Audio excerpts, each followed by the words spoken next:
Welcome to our 35th episode of Two Tankers and a Cat. We're your host. I'm Charlie. And this is Russell. Well, we are settled into our new studio in Parsons, Kansas. Yes. We had to move from our Pittsburgh because it was a little too tight. Yeah. And now we're in Parsons, Kansas. Yeah. Recording, and it is a lot better. We've got some of our new equipment, and we've got some other stuff that we've got.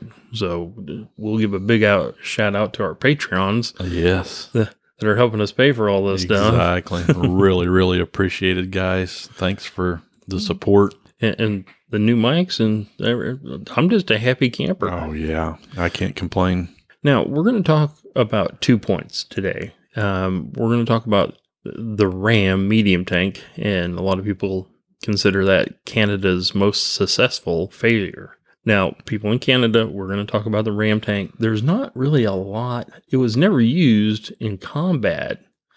There's some stories that, yes, it was and stuff, but we'll get into it. But the second point is, we've been getting messages from Facebook. You got one from that F-Bad guy about the Tiger Tank episodes. Yeah. And, of course, we're still getting, emails from our good friends, Craig Moore, Francis Pullman. What is Francis Pullman's book again? Fallen Giants book.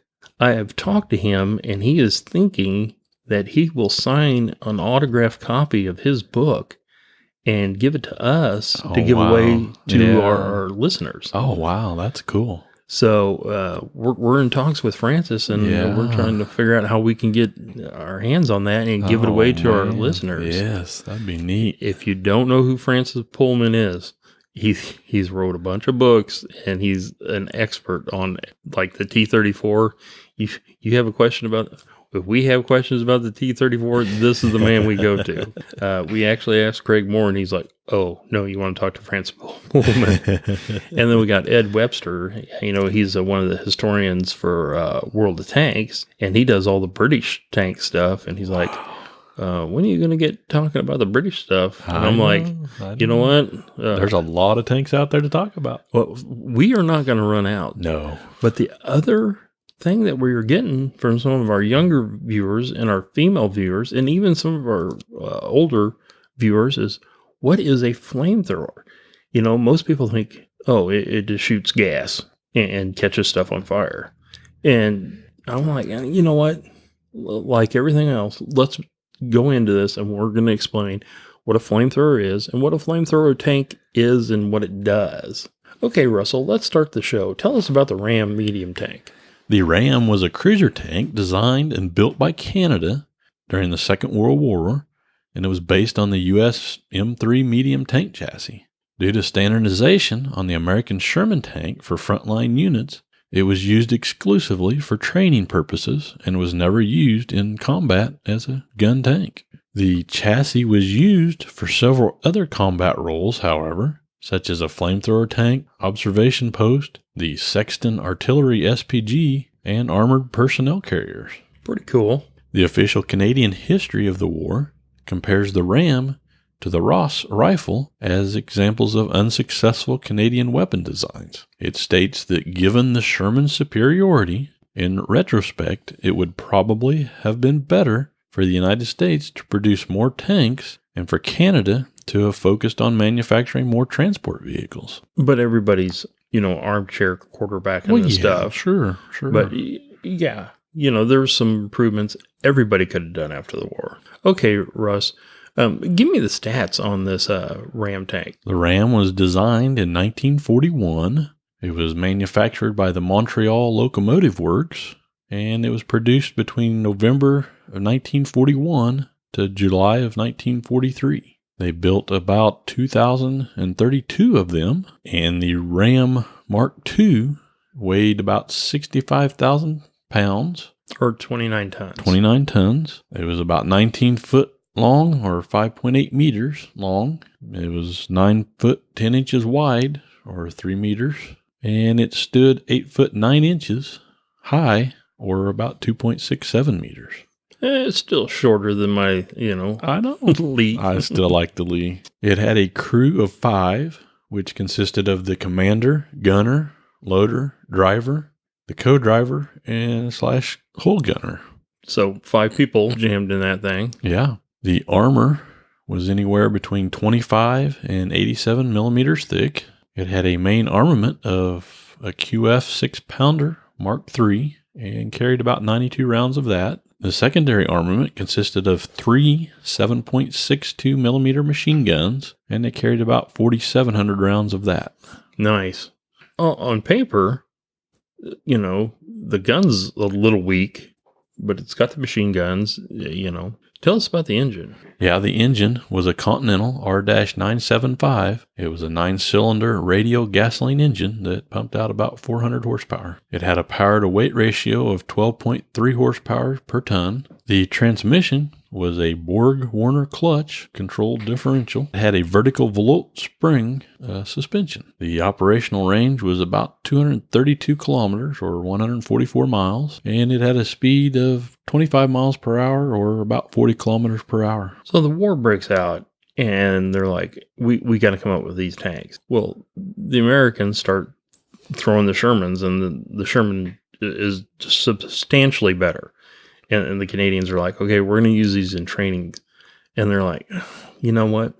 We've got to find some way to use these tanks. Well, they started making variants and, basically taking the turrets off and kind of shuffling things around. Tell us about some of the variants. The first one we'll talk about is the Ram OP/Ram Command variant. The Forward Observation Officers, or the FOO, needed some form of protection, which was provided by mobile observation posts made of the 84 converted vehicles with a powerful set of radios added. One of the variants they're going to use is a command vehicle. They're sending out their forward observation officers, and they're going to need cover, and they're going to need really powerful radios. So they kept some of the machine guns, kept the armor, and they converted 84 of these. Tell us about the Ram, I guess Kangaroo.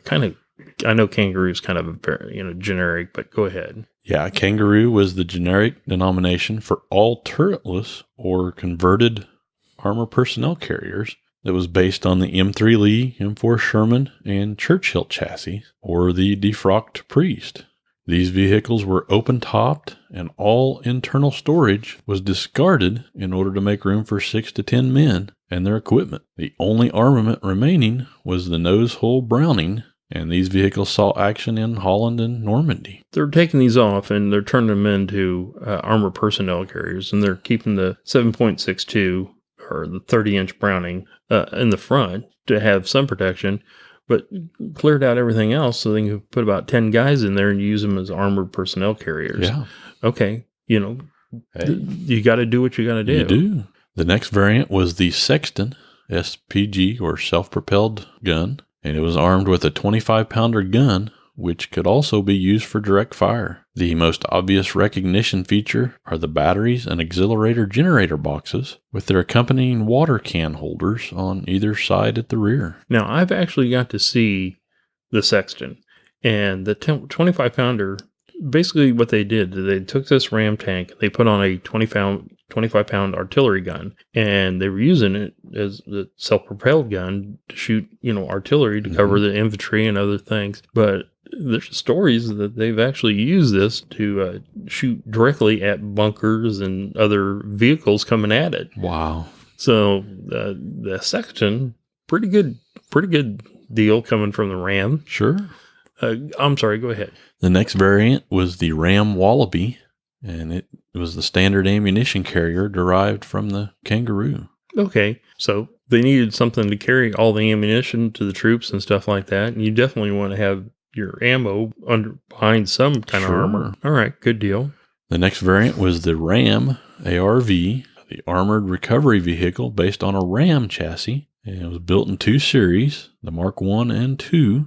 And the first was based on the Ram Mark I, and it had a winch and an earth spade. So they're using this armor recovery vehicle. So vehicles out that were damaged or the engine blew or even like the Sherman tanks that were hit, they'd send these tanks out and just winch them up and tow them back to where, the depots to get repaired. The next variant was the Ram gun tower. This tractor version, based on the Kangaroo, had a reinforced towing hook designed for the Ordnance QF 17-pounder piece, and they also carried the ammunition and gun crew. So this Ram gun tower, they basically, knocked the top off it, put machine guns, still on the front, but it was towing the QF 17-pounder anti-tank gun, and which could be also used for artillery and, bunkers and stuff like that. They carried the ammunition and the crew for the 17-pounder in the tank. In the tank itself, yeah.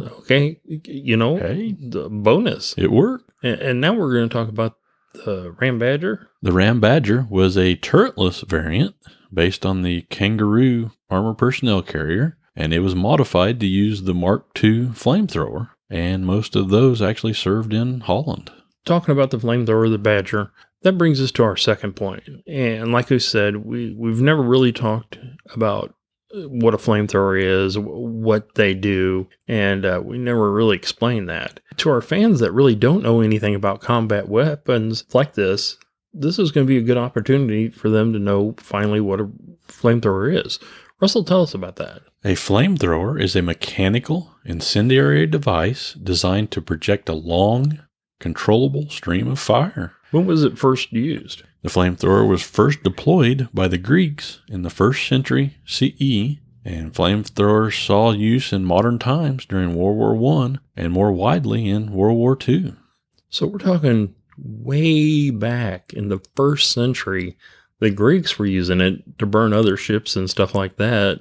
Man, all right. Most military flamethrowers use flammable liquids thickened into a consistency similar to napalm, but commercial flamethrowers generally use high-pressure propane and gasoline. Such mobile liquids and gases are safer in peacetime applications because their flames dissipate faster and often are easier to extinguish when necessary because they are volatile and their liquid residues soak into porous media such as dry soil. In contrast, a military flamethrower's viscous or gelled fuel sticks to the surfaces of its targets and is harder to dissipate with water, so it easily reignites after the flame has been extinguished. It also spreads less than mobile fluids so that it permits a more manageable targeted burn. Talk about the civilian. One of the civilian things that I'm familiar with is sometimes you will see road crews burning off old paint on the highways, like no U-turn or, white lines in the center. They'll use a type of flamethrower to burn off the paint and everything. And that's usually using the propane. Yeah. But still, it's classified as a civilian flamethrower. Yeah. So next time you're driving down the road and you see these guys on the side with these, flamethrowers burning off, you're going to know. We taught you what it was. Yeah. From the military point of view, when flamethrower fuel burns in a confined space, such as a tunnel or dugout, its effects go beyond the threat of burning. It quickly consumes the enclosed oxygen and pollutes the air within so that smoke inhalation and asphyxiation may be as effective a weapon as the actual flames. Again, me and Russ are not, saying that it shouldn't be used or it should be used. We're not for this. We are just trying to tell you this is what the application is. Yes. Because a lot of people say that's a terrible way to die. And we'll be the first people to say what a horrible way to die. Exactly. At no point. We talked about the Satan tank in our Stewart episode of how they would pull up into the caves where the Japanese were and they would shoot the flames in. Yeah. But we were also talking about, like the Churchill and stuff like that. Apart from the military applications, flamethrowers have peacetime applications where there's a need for controlled burning, such as in sugarcane harvesting and other land management tasks. Various forms are designed for an operator to carry, while others are mounted on vehicles. Now, I've seen these used in, sugarcane fields and stuff like that. And there's some pretty good video on YouTube if you want to look at like flamethrowers and sugar canes and stuff like that. The man-portable flamethrower consists of two elements, the backpack and the gun. The backpack element usually consists of 2 or 3 cylinders. In a 2-cylinder system, one cylinder holds compressed inert propellant gas, usually nitrogen, and the other holds the flammable liquid, typically petrol with some form of fuel thickener added to it. A 3-cylinder system often has 2 outer cylinders of flammable liquid and a central cylinder of propellant gas to maintain the balance of the soldier carrying it. They do weighted out the weight on everything so the guy can have a little bit easier time carrying it. The gas propels the liquid fuel out of the cylinder through a flexible pipe and then into the gun element of the flamethrower system. The gun consists of a small reservoir, a spring-loaded valve, and an ignition system. Depressing the trigger opens the valve, allowing pressurized flammable liquid to flow and pass over the igniter and out of the gun nozzle. The igniter can be one of several ignition systems. A simple type is an electric heated wire coil. Another uses a small pilot flame fueled with pressurized gas from the system. The flamethrower is a potent weapon with great psychological impact, inflicting a particularly horrific death. Flamethrowers pose many risks to the operator. The first disadvantage was the weapon's weight and length, which impairs the soldier's mobility. No doubt. The weapon is limited to only a few seconds of burn time, since it uses fuel very quickly, requiring the operator to be precise and conservative. The weapon was very visible on the battlefield, which caused operators to become immediately singled out as prominent targets, and especially for snipers. If you're a sniper or any soldier on the field, and you see that guy, carrying that big old gas tanks on your back and you're sitting there, smoking, you don't want to die that way. You are a target. Yeah.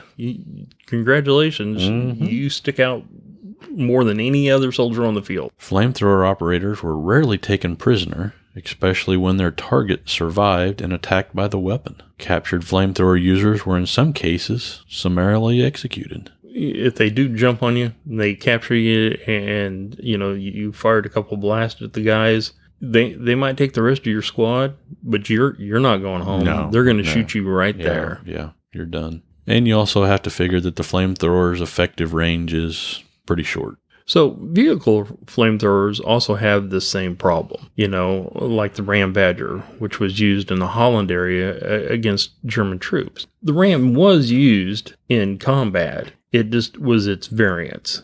And we've talked this Badger and the Churchill Crocodile. They were number one targets. Sure. If you had 4 tanks coming up and one of them had a flamethrower, they were shooting at the flamethrower. Yeah. Nobody wants to die that way. Just a horrific death, like we talked about. Absolutely. I think one of the stories that we talked about in the Churchill tank episode, you guys, if you haven't heard that one, go back and listen to it. We talked about the Crocodile. Even the UK troops inside would fire, some basically fuel or napalm into the hole or into the bunker and get on a loudspeaker and say, we're going to light you up. It's time to surrender. They would even they knew it was a horrible weapon. Yeah. And they would, give up a, spray blast, and they're like, the guys inside are covered in oil, and they knew what was going to happen next. Mm-hmm, sure. They're like, please give up. But again, when these crews were caught, they're done. They're done. They're going to execute them, and probably it's not going to be a quick and painless death. You can make your own judgments on should flamethrowers be used as a weapon in war. My personal thing, no, it's up there with gas and biological weapons. I agree. It's just a terrible weapon, but in war, and if I was looking like a bunker or a cave that was full in there, and they're like tunnels, wow, in the tunnels, if they're like, hey, you're going to have to go in there. Yeah. If your only way to go in there and take those enemy out in those tunnels was to physically go into the tunnels yourself or use a flamethrower, you're probably gonna. I hate to say it. I'd be the first person to say, Yeah. Bring up the flamethrower. Yeah. What a great episode. It was. Pretty informative. I learned a lot about flamethrowers. If you want to learn more about the flamethrower usage, or you want to go see it, believe it or not, what is the name of that place, the museum up there in Virginia? Yes, it's in Danville, Virginia. The name of the museum is the American Armored Foundation Incorporated Tank and Ordnance War Memorial Museum. And that's in Virginia. In Virginia, Southern Virginia. So we're telling you, if you're making plans for summer vacations or something like that, they have a flamethrower day where they bring out their flamethrowers and you can do video and watch it. Yeah. You want to be an Instagram model, or you want to make yourself Facebook famous, get out there and watch Flamethrower Day. Exactly. You get some video of them using the actual flamethrower. I believe they've got 2 different days this next summer, in June and September, that they will be shooting their flamethrowers off. Yeah, and we have not been up to, what's the name of this museum again? It's the Tank and Ordnance War Memorial Museum, or the American Armored Foundation. So you guys need to look that up. And it's definitely on our our bucket list. It is. I know that they're opening up a new tank museum in Wyoming, and I know you're busy with work, but I'm trying to get Cowboy, Kurt, to grab his wife and kids to come down and hold the camera while I walk around and do some video. Yeah. So I'm hoping to do that during Memorial Day, so we have that to look forward to. Yeah. And maybe I should give a shout out to Amy, Kurt's wife. Like, Amy, please, please, come hold the camera for me. Oh, wow. Like I said, we have to do our Patreon shout outs, definitely. And we want to make sure to, give those guys a shout out. Who do we got this month? Yeah, we've got Andy Crow. He's still with us. And Bjorn Ben. Oh, we have also Christy McCarty. Mad love to her. And Kevin Shin. Still got Kyler Montgomery, Mark Drake, and ODS Thero. The guy who watches us stream. I stream on my gaming channel, which is the Rogue gaming channel. And you can find some of us if you scroll down Two Tankers and a Cat Facebook. You'll find a link to that. But Rick, he always comes on and gives me, his new word for me for playing the game is scrub puppet. He's like, hey, scrub puppet. And I'm like, shut up. Oh, man. Quit making fun of the fat kid. Well, what a great episode. And like I said, if anybody has any questions or comments, just how can they send it to us? Oh, yeah. They can always get a hold of us through our email account at twotankersandcat@gmail.com. Or as always, you can always find us on Facebook. Just search for the Two Tankers and a Cat podcast, and it should show up there. Excellent. All right. Well, this is Charlie. And this is Russell. As always, happy tanking, and have a great week.